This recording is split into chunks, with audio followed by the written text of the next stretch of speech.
Andrew Hawkins, are you worried about the face of Amin El-Hassan? I had not seen it this close up, and it is hella swollen, and that scar on what remains of his mustache. We got to throw a flag here. Hella? Dan? No.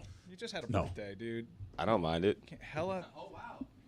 I didn't even bat an eye to it. My issue is not that he's trying to sound young. My issue is that we haven't said hella for 20 years. I was going to say it didn't sound young. I wasn't going for young. I was just saying something I've said for 20 years. Like, and You've said You hella? said that for 20 years? I feel like I would have thrown a flag trendsetter. every time. Yeah. Hella. I feel like that's a Bay Area thing, right? Hella. That's not like that's a regional slang, right? It's like saying shoddy. You don't say shoddy. Like I believe though that we're deflecting, we're projecting, we're distracting. It's his face. Hawk, you played a violent sport. Yeah. I mean, it wasn't prize fighting. I don't know what the hell happened. His face looks wicked swollen, man. Did you get shot? What is going on? That would be fun, right? It'd be a more fun story than tripping, falling face first in the middle of not in the middle, on a curb. At what point did you get hyphy? I was asking the video people to get me. I've been scouring footage, trying to get where Amin fell on the street. Oh, wow. To see if we could get that footage because we have cameras going on 24 hours, surveillance cameras out there. And if I had a time, I could be able to pinpoint, but I don't think you were close enough to the range. You were in one of those Mission Impossible camera blind spots, whenever it is, and I don't think we can find where you were. Yeah, it was not on the Elser block, so that's already out. That's too bad. That explains why none of the footage revealed a man falling on his face in the street in a pool of blood. But Hawk, for the people, yeah. I don't know I don't know how to approach what's going on here. First off, I seen you this morning. And I didn't see you. You know why? Because when you approached, I approached on purpose, right side first. Like, now I have a good side, ladies and gentlemen. So I went dap like this and then dip right. He shoulder to shoulder. He's going this way, so it's like there's nothing. And then I walked away. So all he saw was the back of my head. Sat down. Even as Dan started talking, I have like a condition I call face blindness. Well, also because I was reading a where book. I don't look at people's faces. I was reading a book like a spy.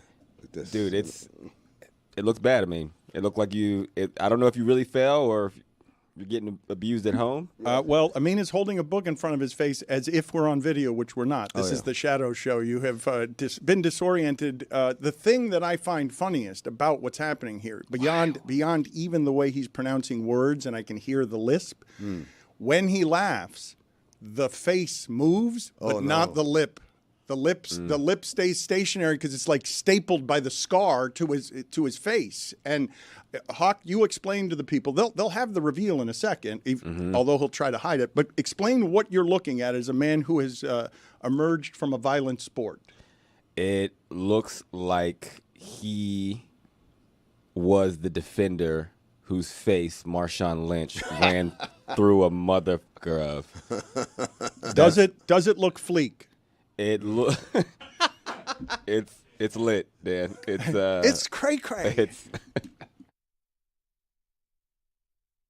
Holidays, a time for peace, for love, for presents.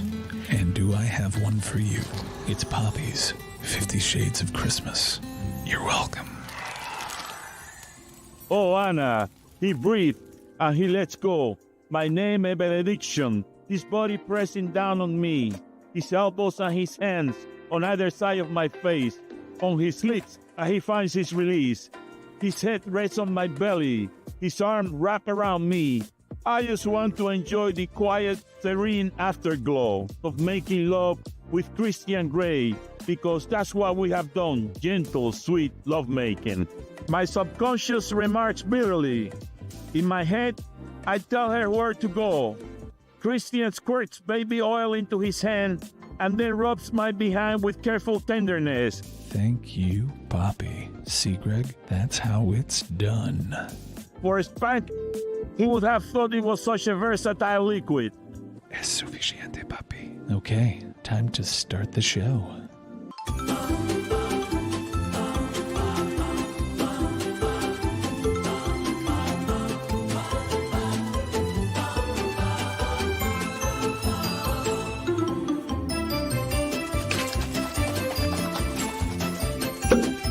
This is the Dan Le Batard Show with the Stugotz.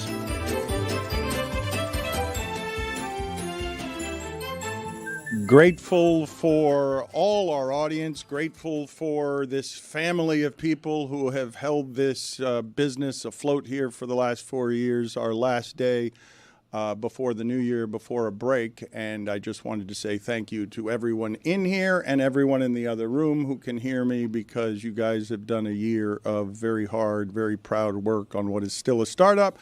And we are thrilled to be expanding and adding new friends. And I just want everyone here to know the level of grateful I am, because I can be pouty and I can march around sometimes and my mood is hard to read. I want everyone to know here that I'm proud of the job that we've done. I'm happy to have Andrew Hawkins and Amin here today to help me sort out something I think I figured out last night. I will not believe that Denver Broncos team can win anything. And I haven't believed it all year. And I'm telling you what happened here, because that Bronco uniform is not something I necessarily associate with failure. John Elway changed that for me. And then Peyton Manning won a Super Bowl with a defense when he was throwing 9 touchdowns and 17 interceptions. But I can't shake that they allowed 70 to the Dolphins. And so when you're playing the Chargers, I'm like, you're not better than them. I will not believe you're better than them, even if you are better than them. You may be better than them. I've seen the numbers on Bo Nix. Their offense, points and yards per play, not a lot of difference between this and last year. And I don't believe anyone else in the audience believes in those Broncos. Do you disagree? You're looking at me like you disagree. I'm looking at you because I didn't see the game last night, Dan. I got to be honest with you. I was traveling, and I would love to lie and just, if we were on the mothership, I would have just faked it, but too much respect for you to lie. What would faking it sound like? I would love to know what that would sound like. Let's do this a different way. Listen, when you look at the Denver Broncos this season, they have actually relied mostly on their defense and what Vance Joseph has done. Like, I like what Bo Nix has done as well, and it's obviously a match made in heaven with him and Sean Payton, but there have been times where you feel like the play calls are being called around some deficiencies he has. And there were moments that popped up last night, and when you look at a game like that, and you need your defense to step up. Well, now, when they don't, you have cause for concerns going into this stretch of the season, which is the most important part. I believe Amin and Hawk could both do this probably off of games they didn't see. Amin, Memphis last night beats Golden State by 50. What were your thoughts? The Golden State Warriors embarrassed as Draymond Green goes 0 points, 0 rebounds, 0 for 4 from the field, 0 assists. Definitely concerning, Dan. But I think the story today is about the Memphis Grizzlies, about how everyone forgot that this was a team before the injuries, before Ja Morant's legal troubles. This was a team that was right at the cusp. This was the Oklahoma City Thunder of a few years ago, right? Like where we're saying, oh, that's the next team right here. Yeah. These guys are going to elevate and they're going to take the mantle. And Ja Morant is going to be the face of the league, right? We're quick to forget. And yes, Ja made mistakes. I'm not here to, defend him or dismiss those accusations. What I am here to say is that didn't mean he forgot how to play basketball. When you watch the Grizzlies last night, that is a well-oiled machine. Don't be surprised if we see them in the Western Conference Finals. I got a new show, First Fake, where we put them next to each other and we ask them questions asking for expertise on things they haven't seen. That's been this show with Stugotz for 20 years.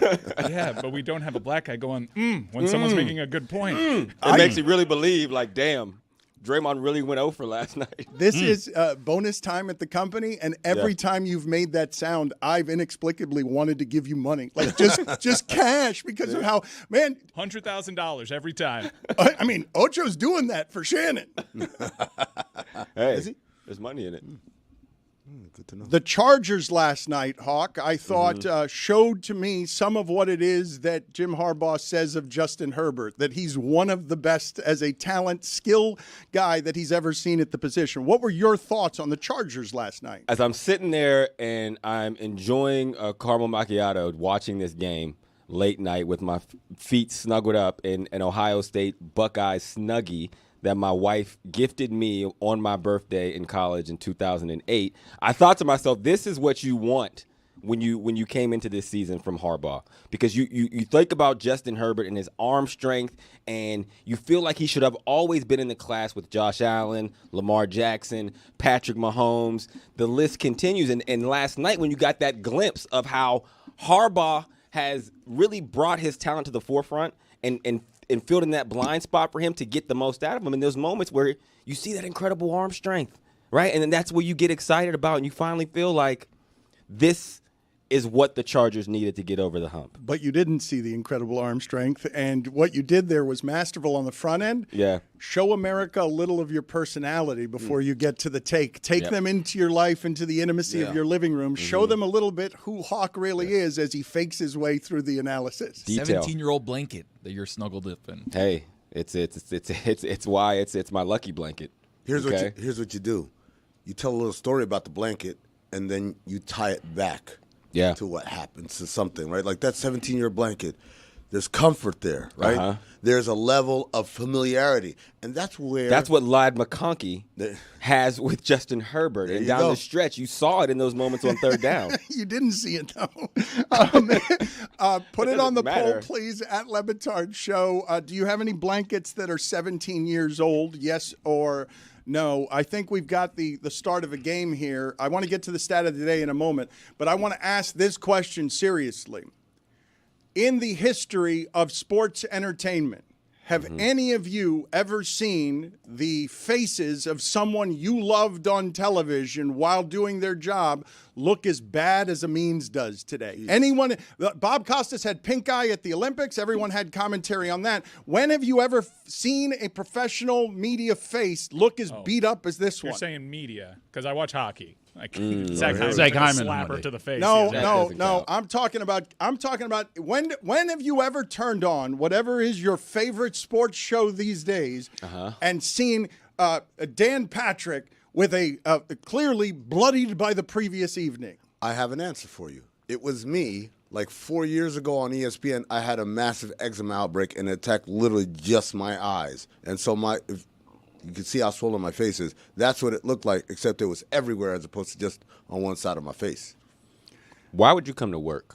Because I'm a gamer. Oh, okay. We had this conversation last week. He's a hockey player. This is what I like about you. I live for this, man. Yeah, I like that. Give me the stat of the day. Give me. Get me juiced up over here, bro.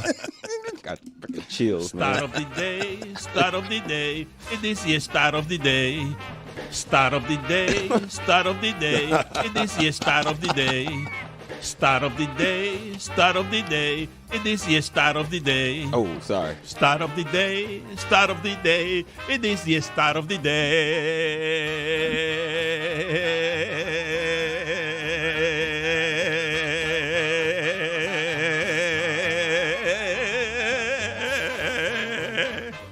Stat of the day is presented by Miller Lite.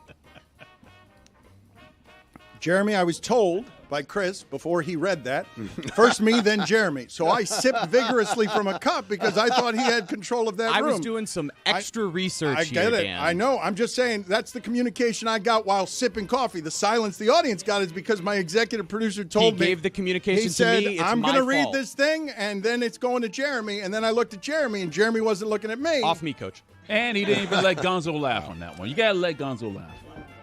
No, Jordan Love. Jordan Love. Turns out he loves Toyotathon. According to at BR Gridiron from Bleacher Report. Not during Toyotathon in Jordan Love's career. He has thrown for 3,829 yards, 29 touchdowns, and 25 interceptions. But during Toyotathon, which lasts from about mid-November to the beginning of January, Jordan Love has thrown for 3,283 yards, 26 touchdowns, and 2 interceptions. Wow. That is incredible. That is kind of incredible. All right, hold on. I got all sorts of questions, though. All right, so we've established Toyotathon. Yeah. What are his stats like during, Happy Honda days? Oh, I'm glad you asked, Mike, because I actually already did the research to figure that one out for you. That's ridiculous. During Happy Honda days, which is from the beginning of November until the beginning of January, so you add a couple of extra weeks on the front end, Jordan Love has thrown for 4,088 yards, 29 touchdowns, and 6 interceptions. So we're close to what he's doing in Toyotathon, but it takes until we get to Toyotathon to really limit those interceptions. Now, Jeremy, how do we know that he's not doing this for December to Remember from Lexus? You know, I can do some research on that if you would like. And is it just a car thing? Like, what are his stats when the never-ending possible is back at Olive Garden? Oh man, that's a good one. You know what? Jeremy. Actually, I already have those stats ready for you. You know what, I already have that ready for you. The never-ending possible, Dan. You don't want to know? I'm glad that you have plenty to do. I want more of these assignments for the holidays to keep you busy. Look up all of these things. Well, the never-ending possible normally lasts from August 26th until November 17th. Now, obviously the NFL season doesn't start until September. So when you look at the stats for Jordan Love during that stretch, 4,421 yards, 31 touchdowns, 22 interceptions. So not quite the same with the never-ending possible. Toyotathon's his thing. I'm going to need when the McRib is back. All right. So okay, McRib. Let me write your that list. down. And when Dollaritas are back at Applebee's. Okay, Dollaritas. Can we check back in? We'll check back in with him later. I want all of this information. I just prefer, though, to ask Andrew Hawkins, how good is Jordan Love? So good. And when you look at the way that he performs, when you get into that late November, December part of the season, it makes you feel good about what you have as a quarterback, right? For what he has to follow up with Aaron Rodgers, obviously legendary there. But to be able to raise the bar that I feel like he has in that, I don't know if I'm being serious right now. This is a serious question. I did. I wasn't asking you to fake it. I should have probably stayed there with you. I was still heavy into the first fake bit. No, I let that go. We're going to keep working on that. And at some point here, I want to go back to you and Amin and first fake, and we will see how good and sharp you guys can do this. But I really am asking you on Jordan Love, when we talk about who are the top 5 quarterbacks in the game, are you willing to already put him there and not continue the discussion? Like that he's already in the top class, and you would not be surprised at all if he runs through road games and wins a Super Bowl. If he runs through Detroit, if he runs through Philadelphia and wins a Super Bowl. I don't know if I can cement him in the top 5 right now. Extremely talented, still very early in his career. The top 4 cemented. It's Josh Allen, Lamar, Patrick, Joe Burrow, whatever order you want to go. The thing is, that top 5 trick I played it years ago as a top 10 trick when I was putting Rex Grossman in my top 10. Because once you get after 9, it was tough. Yeah. Once you get after 4, it becomes a difficult thing to find who the 5th one is. Yeah, and I would probably put Matt Stafford there. He's very good quarterback, and it's really easy to him. He's at that stage of his career. But I think Jordan Love is right there.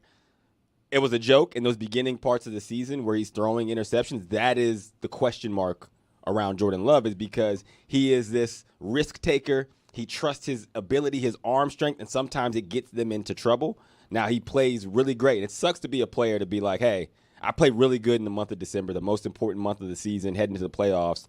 And they call it the Toyotathon. They're like, they make a big joke out of it, and sometimes it's Happy Honda Days. Happy Honda Days, whatever you want to call it. December to remember. That is why Jordan Love, in my opinion, and why he's in that conversation, because he does get better as the season progresses and into the playoffs, and he has that kind of ability. It's just early on, you have to mitigate the risks that he takes. Otherwise, it gets them into trouble routinely. Who are the guys you're talking about when you say something that I don't hear a lot of, but I agree with what it is that you said? You said Stafford is at the point of his career where it's easy for him, where he's got such a mastery, has done so many reps of what this is, that there aren't going to be a great many surprises. If you protect him, he will get rid of the ball quickly and accurately, and he knows where to go with the football all the time. How many guys in the sport, any position, are you saying that person has done it so long that they're making a very difficult thing look easy because they've sort of mastered where the high end of their ability is?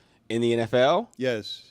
Because you just said something about Stafford. Yeah. I agree with the assessment, and I don't know how many. Aaron Rodgers made it look like that for me during his prime, where I was just watching all the time. I'm like, how is this easy? You know who else does it? I'll tell you somebody else who does it, and I think it gets underrated. And I don't know how many other quarterbacks have the skill I'm about to talk about. The way Joe Burrow, who got sacked a ton early in his career, steps up in the pocket, eyes up. Not afraid, steps into the defensive tackles. Not a lot of quarterbacks are doing that. He makes that look very easy, and it's not easy. No, it's not. And that's why he's one of those 4. Like Joe Burrow, and they're young. The issue is, like, he has obviously his entire career ahead of him. Like, there's nobody under 35 that has won a Super Bowl in the NFL, quarterback-wise, except Patrick Mahomes. And that's like... Brady I don't know too. if that's a stat. Is that a stat? Brady too. Yeah, Brady when he inevitably comes back. Yeah, of course. But like I said, under 35. Under 35. Yeah. What is the stat? Wait a minute. You guys said Is Brady. that not right? That can't be right. That can't be right. Well, Not this is under what 35 ever as a quarterback. Under 35 Right presently now. today, Got active it. in the NFL. Got it. Thank you. Mike, you were saying earlier in the show, and I'll let you continue your point in a second, but you, when I said the word hella, you said you were going to throw a flag. Can we get a flag now so that we can oh, there it is. Wow, okay, there you go. We've been so quick today. So we're throwing a flag at Andrew Hawkins for a stat that he lost confidence in just based on the reaction of the room. He had confidence in the stat, and then he realized he's been faking it, didn't see the game last night. All of you stared at him silently. What is... I like to pay my fine. No, I was shell-shocked. What you saw on my face, I was shell-shocked. What an unbelievable stat. I'm going to get the stat again from him and see what's right. What is correct. That's right. But because you mentioned the fine, I am here to announce to everybody here and to the audience that we now have a new fine system because it's going to have enforcers, and Sarah Spain has gotten involved. And now we have the Venmo fine bucket. Oh, it is Venmo it's bucket sponsored? is presented by Venmo. Nice. And it's been a long-standing issue here. No one has cash anymore. Stugotz always conveniently plays that card. Well, now we have the Venmo bucket presented by Venmo. So we will be able to pay all of the fines that need to be paid around here. But now give the stat more confidently, and we will try to verify it. I've verified it.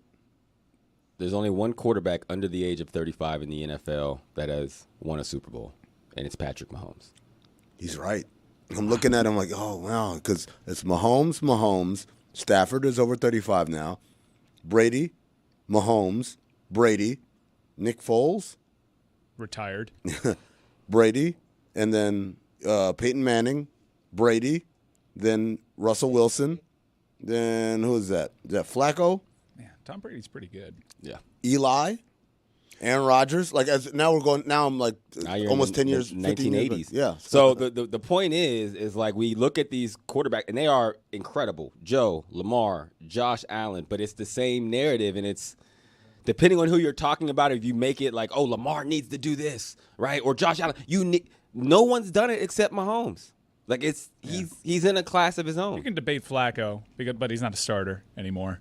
He's under 35? Well, no, I'm just saying he did it when he was under 35. No, but he's saying it's like, currently he's basically saying, like is any of these young by the premise. I'm Yeah, sorry. What is current? There are no active quarterbacks under the age of 35 who have won a Super Bowl as a starting quarterback. Where does Stafford fall into this? He's over 35. He's, Plus you know 35. what? Okay, enough. Major penalty, 5 minutes for stumbling. Chris Cody, Mike Ryan, both of you out of here. Both of you. I'm out of here. Yes, both of you. No, you too, Taylor. You out of here. You out of here as well. We have a Venmo fine bucket that is now in play. I'm very excited about this, being able to take your money for the holidays. Now, this is the interesting thing, because while that stat is cool, it also illustrates that 6 of the last 8 Super Bowls have been won by 2 guys, Brady and Mahomes. Yeah. So, like that's the other part of this, is that for all this accolades and this guy and that guy and this guy's win MVPs, 2 guys have been winning this thing. The Chiefs are going to play 3 games in 10 days with a quarterback on a bad ankle. Like they run the risk of collapsing here at the finish line because there are a lot of difficulties with what it is that they're presently doing, winning all of these close games. But I wanted to get Amin and Hawk's thoughts on what is happening around Travis Hunter. He is a star. He is headed to superstardom. It is rare in football to know the faces. Only the quarterbacks get that. Maybe a couple of Kelseys every once in a while, but it's rare to have famous faces from college entering football because they wear a mask. And this person is an internet sensation. He is very popular with young people. And I want to show you some video here of Travis Hunter dancing in his home with an assortment of his trophies. He took all the hardware. That's the Bolitnikoff. It's not the Thorpe, although Dion promised to give him his own Thorpe. It's the Heisman. I don't know what else. There's a third trophy back there. Bolitnikoff. Okay, yeah, best receiver Steve Martin. as well. We need to change that to another receiver. No, The Bolitnikoff? Nobody here remembers Fred Bolitnikoff. Oh, There's man. nobody. I didn't know his name was Fred. Yeah, his first name was Fred. Freddie. No way. Freddie? You Freddie don't know Blitnikoff. Freddie B. Former Raider. Yes, nobody knows who Fred Bolitnikoff is. I literally just told you who he was. You did, yes. So yes, not nobody, but I don't. Well, I am a nobody. All right, so. put it on the poll at Le Batard Show. Do you know who Fred Bolitnikoff was? But the thing that I wanted to ask you guys about all of this swirling around him, because we talked earlier this week, and Mike saying he was the #1 recruit in the country, and I'm like, go ahead and look at all the Heisman Trophy winners and give me all the guys who panned out as #1 recruits in the country, who then went through college and actually showed themselves to be the #1 recruit in the country. Yeah, Bryce Young was the last one to do it, and I got to tell you, the most recent crop of #1 recruits in the country look like they're well on their way with Jeremiah Smith and Arch Manning. Historically, that has not been so. Maybe something has changed, but historically, your rate of failure, it's just very hard to get from high school to the pros. But as it relates to Travis Hunter, and the thing that I wanted to ask you about, Yes. Now Bow Wow is on the internet also telling him, mind his money, be careful around your woman. A whole lot of adults are giving Bow Wow? Is that what we're Yes. reporting this on? Yes, Bow Wow. Where did he come from? Columbus. He is born in Columbus. But he reps like a lot of cities. I'm sorry that. No, that's okay. Yeah. And one of the things that Bow Wow said is that you're being covered more for your relationship than you are for winning the Heisman Trophy. Now, that's not true, but there is this. No, but there is this disconnect. In the mainstream, you're being covered for winning the Heisman Trophy. On the internet, you're being covered for your relationship. These are two different conversations happening in two different places, and the fault line on that conversation is where podcasts and things like this can get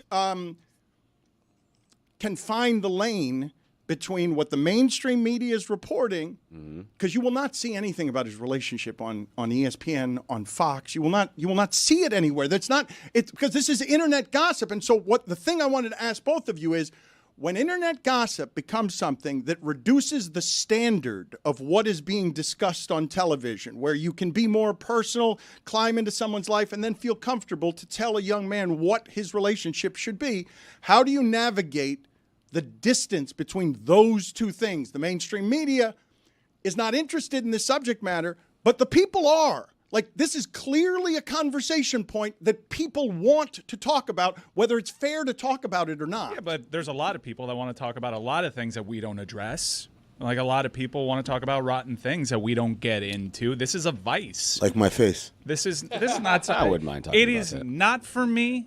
Too many people moralizing it. Too many people that don't know the dynamics of their relationship. Maybe they're totally fine with this. Maybe they have an arrangement. You don't know the lives of professional athletes. Get out of there. Yeah. I was going to say the thing that reminds me of, though, for Travis Hunter, it reminds me of when we watched the Britney Spears documentary on Hulu. And in it, there's a scene where she pulls up to Starbucks drive-thru and gets mobbed. And she's like, oh, my God. And I'm like, yeah, man, you don't get to live a regular life anymore. Like, these things have to be, your life has to be curated almost, in the sense that you don't go to Starbucks. You need Starbucks, someone gets you Starbucks. Or you get a Starbucks in your house, like some rich people have done, right? Bobby Witt Jr. has a Whataburger at his wedding. Whataburger. He created a whole Whataburger off of Whataburger, and he had it at his wedding. You sound jealous. I mean, why wouldn't I be jealous of that? And a jealousy there. I felt that too. Dan wants to renew his vows now. Just to get a Look at how amused old Swollen Face is with his own joke there. I just saw his face shake and not his upper lip. Dear Val, you are all that and a bag of chips. Travis Hunter has to know that this comes with it. And he has to learn from prime time that this is a part of the process. Mm-hmm. If Travis Hunter goes to Florida State, he's still an incredible player. We don't care as much. That's just a fact of the matter, and that is the prime time effect. And I feel like there is nobody better positioned to teach Travis Hunter that lesson. Now, my advice to Travis Hunter would be keep the main thing the main thing. You're going to make a bunch of money from football. And if any of these things become distractions that affect how you play on the field, which they will, and they can, and they have, and I know many of cases and examples of that, then it's not worth it before you get to the inevitable $200 million you're going to be worth in 3 short years. Can I ask the group something? Help with producing of this show, because something just happened to me, and it happened just to me, and it's a bit of a purgatory I'm trapped in. So he's talking, Hawk is talking, and he says, "Keep the main thing the main thing." And then Jeremy, who's always thinking about the Heat and always wanting to talk, gives me the private show in just my ear of Eric Spoelstra, because Eric Spoelstra says all the time, "You got to keep the main thing the main thing." Ooh, goosebumps. I don't want this in my life. I'm not saying Jeremy in general. I'm saying you are. I know. No, All right, Jeremy, get out of here. No. I'm not saying Jeremy in general. I'm just asking you what I do with. He just needed to say it to somebody, and I've got a whole team of people better equipped to absorb it than me while trying to listen to Hawk. I don't need a private Miami Heat show in my ear, but he is very frustrated that he doesn't get more Heat talk from our show. Never mind just him, that our show isn't discussing the Miami Heat enough. He's got to get out of here, though. That was an affront to production. You don't want a Tyler Hero stat? No, but I do want how Jordan Love performs when the McRib is back. Oh, that's great that you asked, because I was able to compile that information for you. Interesting thing. Okay. Hey, Poppy. Subtle. Can we isolate that? Stat of the day is presented by Miller Lite. It turns out that the December to Remember sales event and the McRib are at the same time. The McRib normally comes back in December. So for both of those stretches, Jordan Love in his career has thrown for 2,157 yards, 17 touchdowns, and 3 interceptions. And Mike, before you ask, I remember you were asking me about the Dollarita. Now, this is interesting because this year, the Dollarita was only back in May, not a time where football is played. And I look back, in 2022, only in select locations for a limited time before the NFL season. So the only stretch that we can look at is 2023 for Jordan Love. During that stretch where the Dollarita was back, in October, 591 yards, 3 touchdowns, 4 picks. Ooh. So not great. Not good. All right. So if you're a Packers fan, you got to hope the Dollarita never comes back during the season. When McDonald's has a monopoly. Major penalty on the ice, 5 minutes for rambling. For who? Fine, I'll look it up. In here or in the penalty box? In the penalty box. You can give us spin room, Tyler Hero stat from the other Bring room. Taylor back when you come back. Dan, I'd like to just say right now, that is the most informative he's ever been in the history of the show. You're kicking him out? Well, I was locked in. I'm not going to lie. I appreciated the stats, and I wanted more. But it was for the SPO thing, so it's like hockey. It's a delayed penalty. Okay. Never mind. Keep the main thing the main thing, Jeremy. The other thing that I wanted to talk about with you two is everything that's going on with Luigi Mangione. The brothel guy. The video yesterday of an alleged murderer who shot a healthcare CEO in the street. The video of him being surrounded by authorities like he were Hannibal Lecter.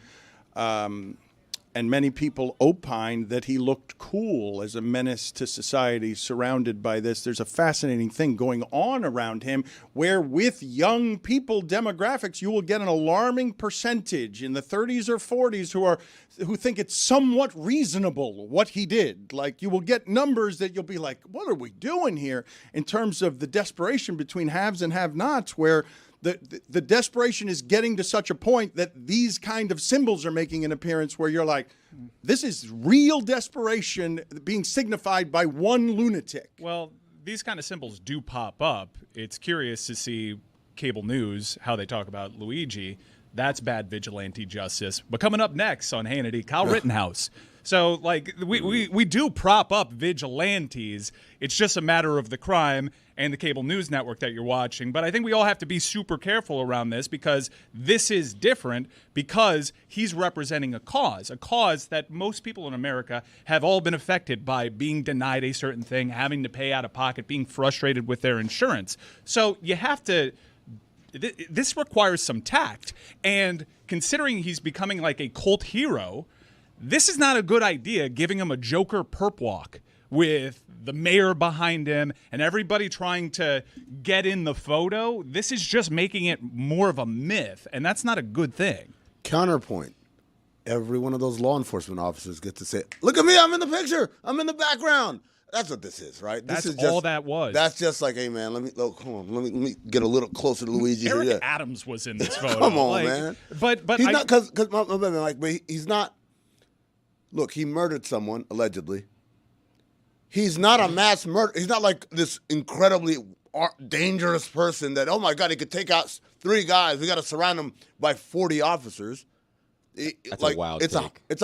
He's a high-profile suspect, but he's not like John Wick. Yeah, he's not a serial killer. It seemed like he was Superman. The way they were walking. It's like Arkham. Where are they taking him? Right? Like, is he Bane? He is in that prison. So you felt like they gave him too much respect by having so many people around him, guarding him while he's in handcuffs. I mean, that's not a crazy take. The crazy take was, he's not some mass murderer. He murdered one person. No. Don't get me murder wrong. happens all the time. Okay, hold on. Is there a difference between him and, let's say, the Beltway sniper from D.C. from like 15, 20 years ago? An alleged body count. But I think it was misguided. In the effort to play the political game and everyone cheesing for the camera, a dude had off-white Jordans in the photo. Did he? Yeah. Like Not him. Hella dripped out. But in this effort to present law and order, New York got this bad guy, they're kind of playing themselves because, again, people are gravitating to this guy,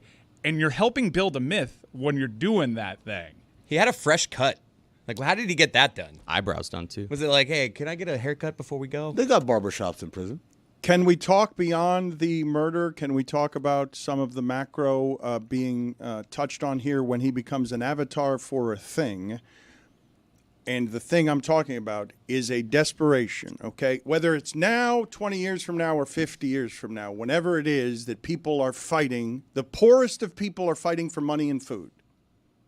The poorest of people are fighting for health care, and it becomes a more obvious thing that there's a desperation and then there's a wall between the rich people and that desperation.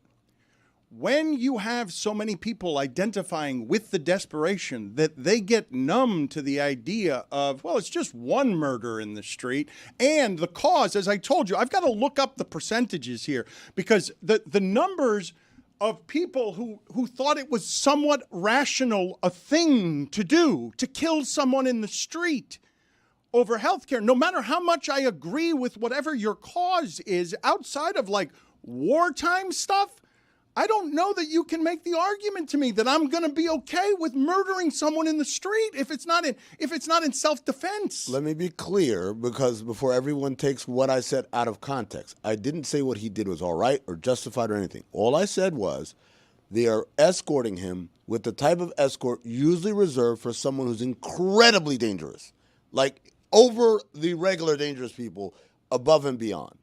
Yeah. And I think that is just performative. Like Mike said, it's like guys are just trying to dude shows up wearing his off-white Jordans. You're trying to flex. You're trying to be like, I was there and I looked amazing. And I'm dripped out. Yeah.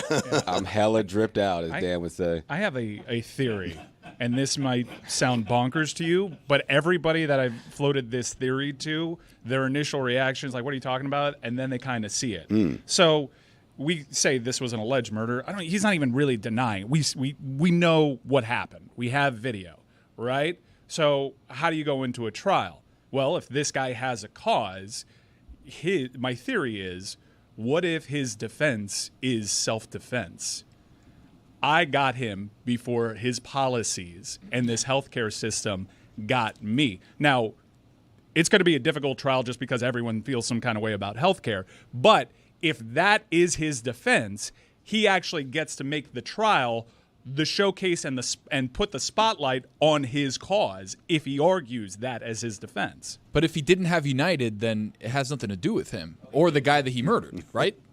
I think if he's speaking about general health care and an alignment among health insurance companies, I think this defense allows him to do, seemingly, given what we've known, what's been published, his very clear feelings about the matter. If he goes down that road, he at least gets to present his case and put the system on trial. That's exactly what he'll do, is hopefully, in a way, this will just be a healthcare argument and case, because I said it on Mystery Crate, which aired this morning. It is essentially, with the way people have rallied around this figure, going to be the modern day O.J. Simpson trial. It really is, because you have essentially a case of haves and have-nots as Elon Musk is running the government, making millions off contracts for the military, cutting $190 million for pediatric cancer research and healthcare.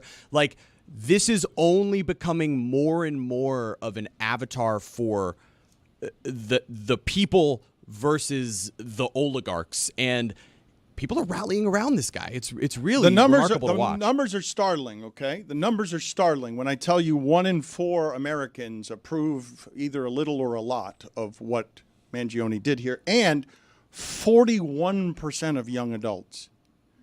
That's crazy, man. When we're more armed than we've ever been and the divisions are, more overt than they've ever been, it's crazy to me, even while I understand the frustration of the desperation for you to be so desperate that you're okay with somebody else killing somebody in the street in a way that makes him more popular by the day as he's surrounded by, authorities wearing, nice sneakers. People are number than the left side of my face, Dan.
Le Batard to play with and enjoy. I want a Dan Le Batard for Christmas.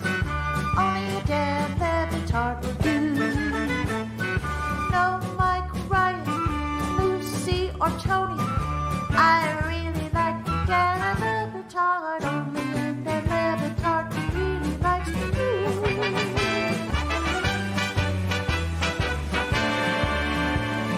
Mom says Dan will eat me up, but then teacher says Dan is a gluten-free human. I want a Dan Le Batard for Christmas.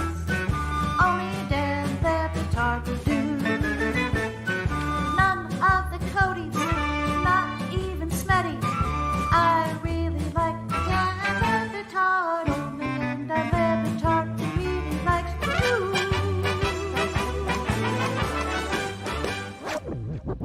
This episode of the Dan Le Batard Show is brought to you by Smirnoff. We do game days. Please drink responsibly. The Smirnoff Company, New York, New York.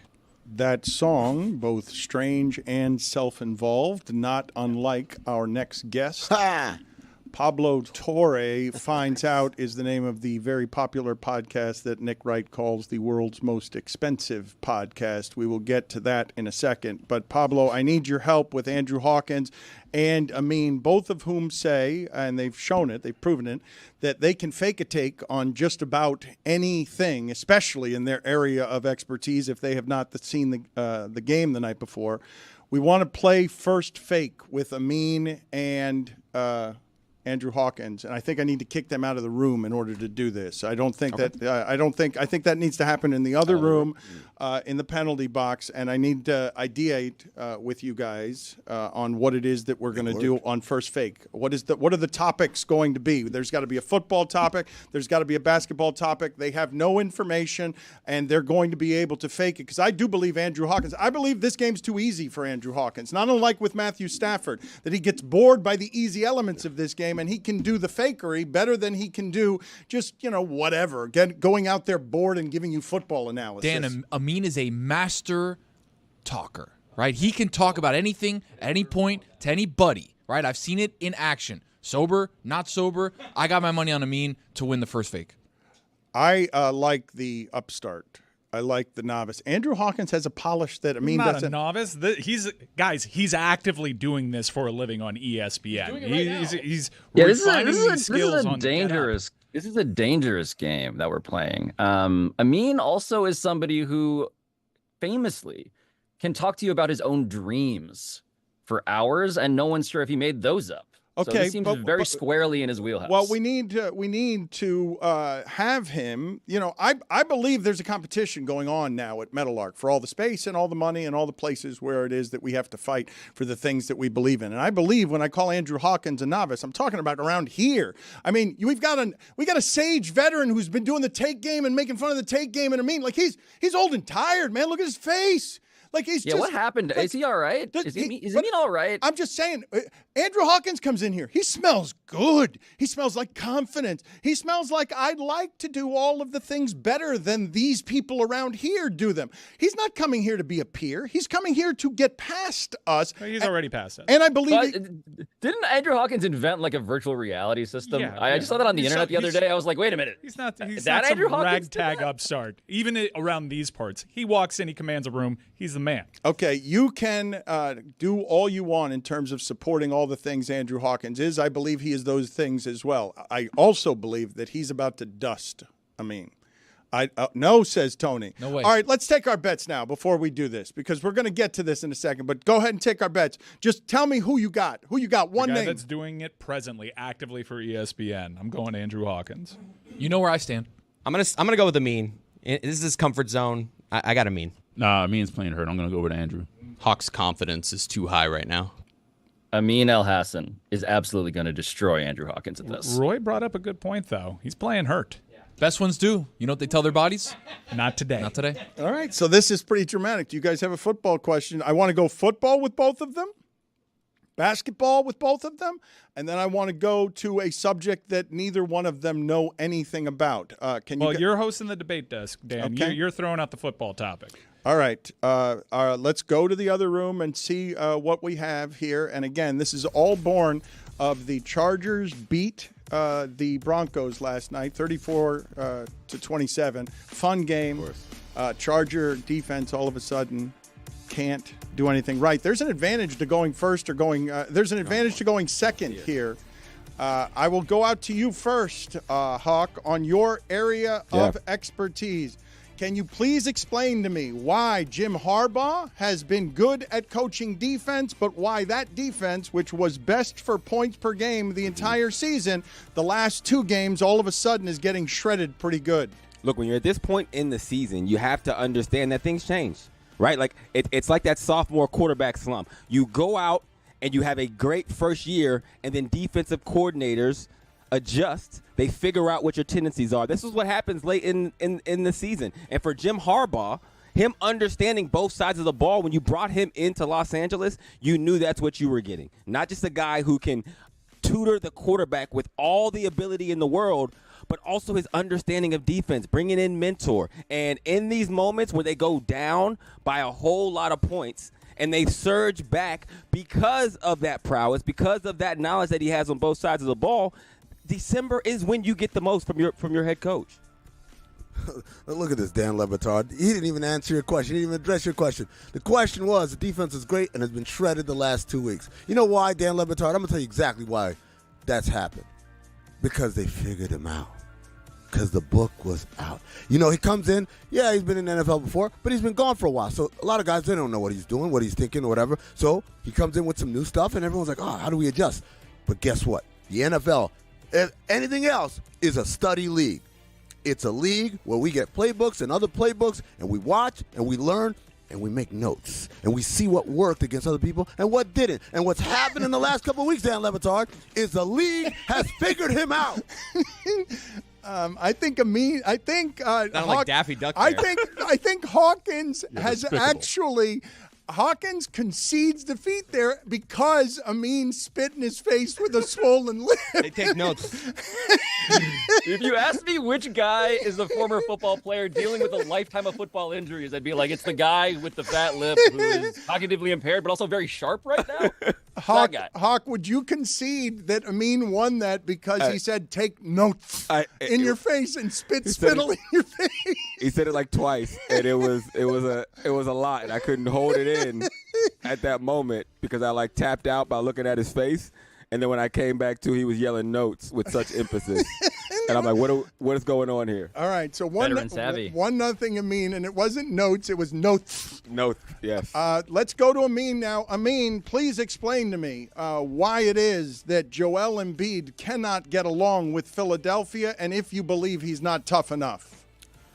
Well, Dan Le Batard, I think when you talk about Joel Embiid, there's a lot of things going on. Number one is I never want to fault a guy for getting injured.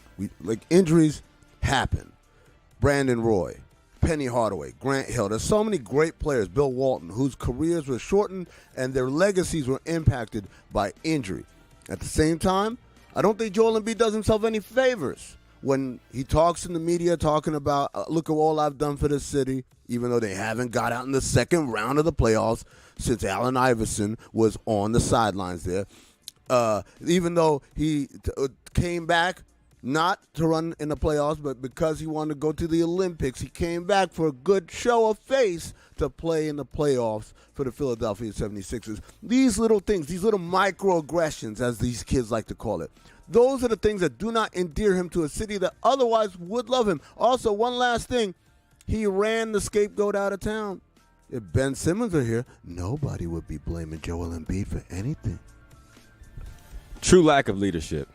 His ego is swollen like Amin's lip. That is the issue with Joel Embiid. From a leadership perspective, you cannot go out of your way to show everybody how much you care about personal accolades. You cannot go out of your way to show everybody how different you are, how cut above the rest of you are, because all the people that are tasked with following you feel that and see that, and they will go away from whatever it is you're trying to do. So he cannot motivate anybody around him because it's so very clear that everything he cares about involves Joel Embiid. It's hard to get along with.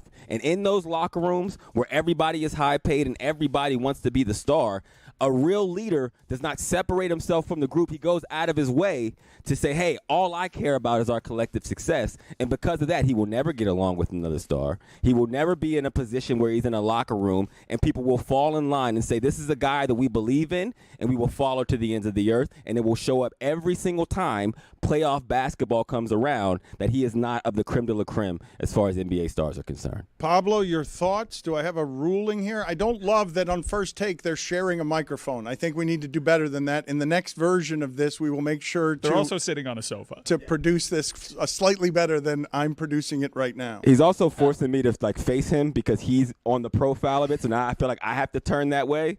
And I think he spit Neosporin onto the mic. This is the thing. Amin has been trying to hide his face for two days. Have you not noticed he's done the show with his back to the shipping container because he's looking at me? He's never been so attentive on me in his life, and it's just because he doesn't want people to see the scar on his face. Pablo, how's this going so far? We need a third topic. I am going to argue that Amin Al-Hassan is currently the best version of himself as a debater I've ever heard. Amin, you can hear him. You can hear the Queens. You can hear the Stephen A. in his voice as his cognitive impairment also is clearly upon him. I also would argue that Amin should probably try, Hawk knows this. Toradol is a thing football players get before a big game. Amin should actually hurt himself before debating. This is currently working for him. This is my Toradol? Is that what you're saying? It's the opposite of Toradol. You have whatever that is. Do you were your feelings hurt by me underestimating you in this matchup? Everybody. All of these guys. The only person I will allow grace to is Roy, because Roy said Amin's playing hurt. But all the other guys say, oh, no, this Andrew Hawkins, this or that. You guys don't understand. I do this for a living. There it is. See, that's what I'm talking about. Yeah. You're cosplaying as Stephen A. Smith. That doesn't count. He's cheating. Had I known he was just going to be Stephen A. That's the game. Of course That's the game, huh? Listen, it's one of those things. Skill. There's no way he's not a leader. You got to understand he's not Now a leader. we have a fight. Now we got a fight. I didn't know we were cosplaying. Is that what you wanted? Yes, I want. You want to try again? You want a third chance on? Do you want a third chance on a topic neither one of you know about, so that we can do this correctly? Yes, you're both in a costume. You're both characters. Now, here's the thing, Dan Le Batard. I know that the scoreboard already says I've won this thing. But if you mean to tell me I'm afraid of Andrew Hawkins, I will put my reputation on the line, and I will say this. Winner take all for this last one. That was good. Can we do the debt ceiling? Can we do the debt ceiling as the topic? No. You know what? Shut up, nerd. Kick him out of here. Hold on a second. Just get him out of here. No. The debt ceiling. That would be a great topic for debate. Minor penalty, 2 minutes for boring.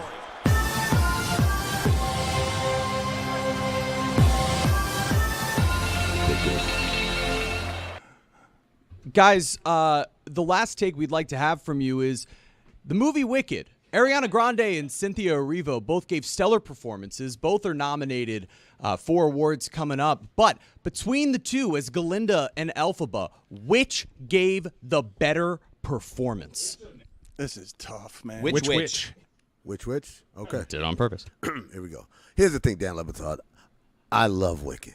I took my kids on Thanksgiving Day to watch Wicked, and they were excited. We pre-gamed. We prepped by watching Wizard of Oz to get ourselves into the mood, get ourselves into the mind state to watch this wonderful, wonderful pellicula, as they say down here in Miami. And I love Miami. Miami's different.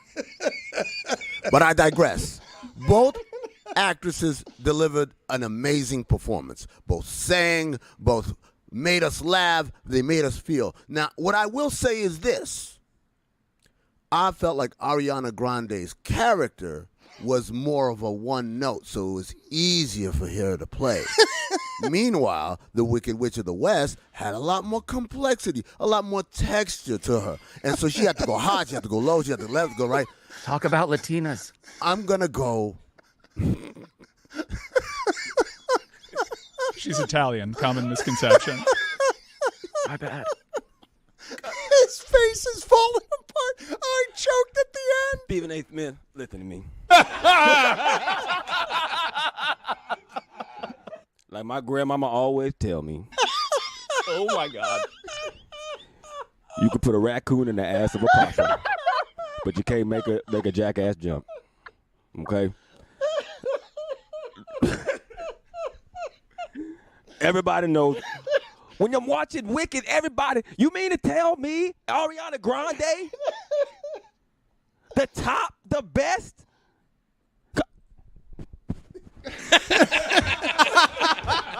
He won that one. round goes to Shane. He won that one. That was winner That take is how you all. know. That was winner take all. That's how you know. Ding ding. That's how you know I'm a fair competitor, man. I got to give it to him, man. I Wow. watch way too much Shannon Sharp. There is nobody that I enjoy more in life than watching Shannon Sharp, and that is the honest to God truth. So I should have brought my muscle suit next That was week. great. Good job, guys. Yeah, good. Bravo. I'll bring a suit. We have embraced Yes. debate. Good.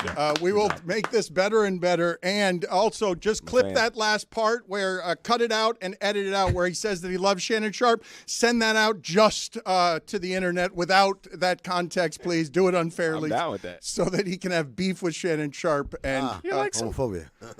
I'd like him too. He's great. He's wildly entertaining. Thank you, guys. Come on back in here, please. Pablo Torre finds out, I've told you, it is a very popular podcast.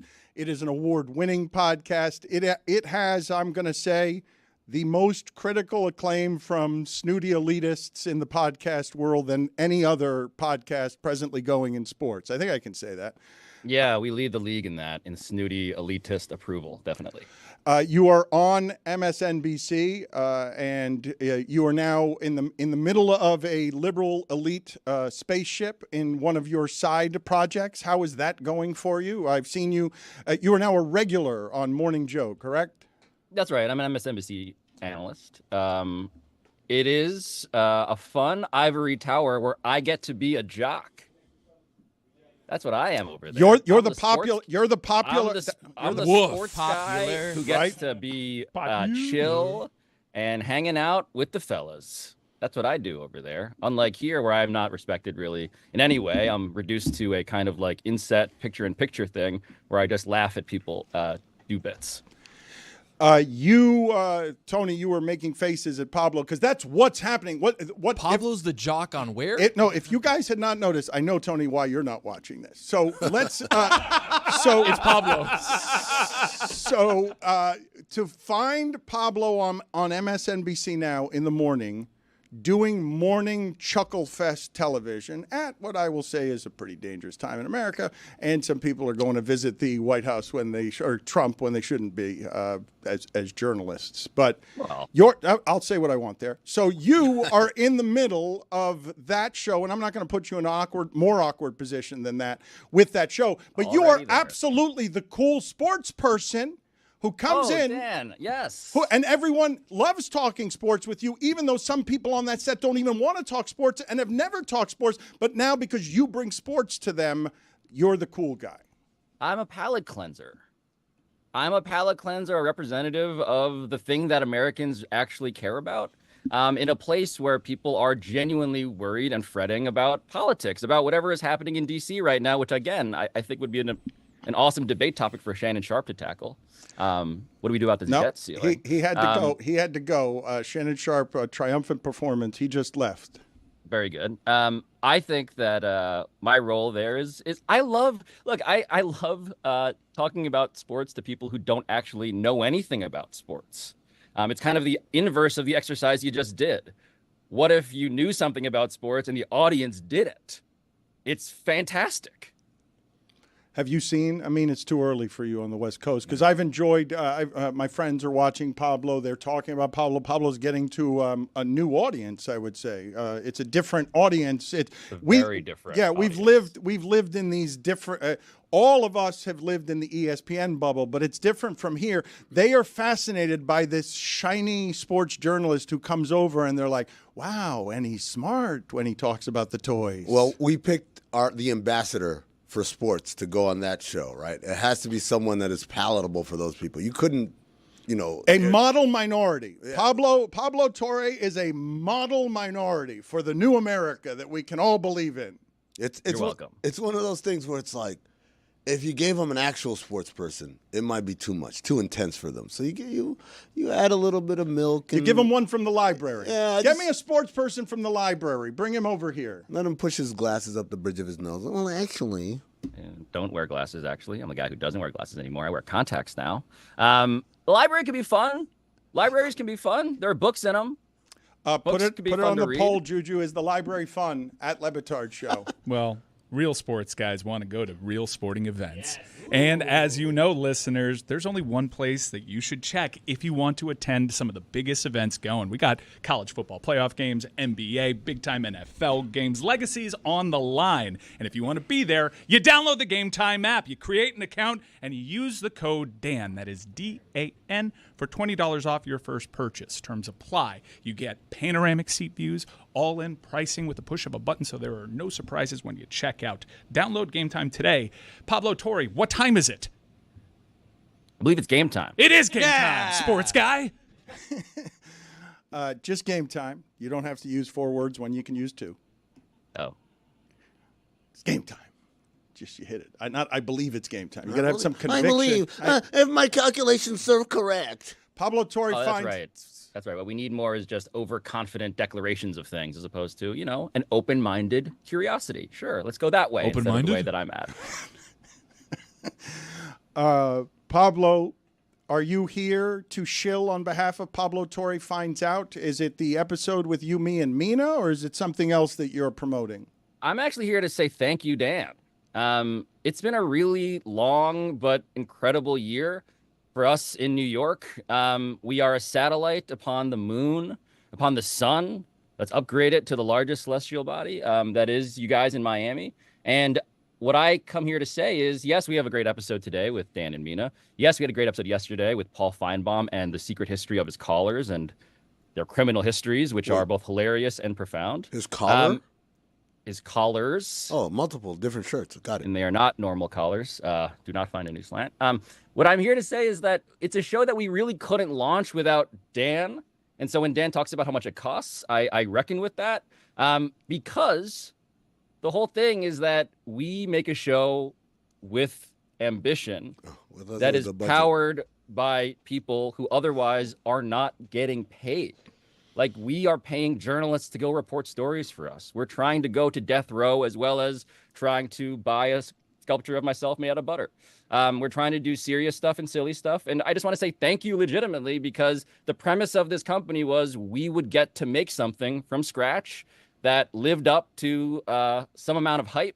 And I am very proud that on some level we have done that. And it's really hard. And so thank you to Dan and to everybody in Miami for enabling the nonsense that I know you guys like to make fun of, but deep down, I think you might like, just like a library, has some fun stuff in it too. And it only cost $242 million. Well, this month. Inflation adjusted. This month. You should have seen what I found out when I started looking at some of the numbers. Okay, hold on. By the way, just as an FYI, what I found out is that Dan should never be in a finance meeting. I shouldn't. Dan comes out of that thing and he's like, I got takes. I'm like, oh, God. No, I come out of those things and I'm like, I got taken by everyone in our company. Everybody who wants more. I just looked at some of those numbers. It's a dizzying array of following everybody's curiosities totally into an abyss. I mean, I said thank you, I just said that makes it okay. Yeah. It does make it okay, actually. You know what? That is happy holidays. Legitimately happy holidays. I said when you got on here, this is our last show of the year. We're going to celebrate in the club with an assortment of sounds from the year. But I am grateful for everyone here who has made this machine work, everyone on the other side. And genuinely. We've got close to 50 employees. I don't know where it is. And a whole ton of contractors. They all work for Pablo. It is a spaceship, yes. We got a ton of contractors, most of whom work for Pablo. Mike, can we get Dan out of the meetings? Why is he in the meetings? I thought the whole thing was he shouldn't be in the meetings. And now he's in the meetings at the end of the year. What are we...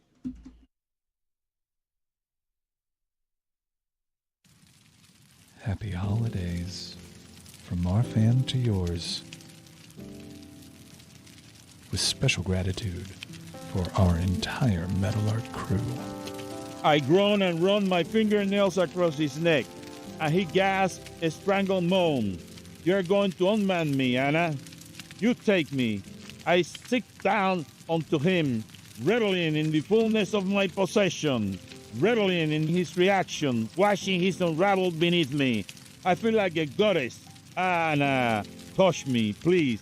I lean forward and steady myself with my hands on his chest. Come on, baby. I need this. Give it to me. And I explode, my body a slave to his, and wrap myself around him, clinging to him like a vine as he Am I paying all these people? With me. Then collapses All his of them? full weight, pressing me into the mattress.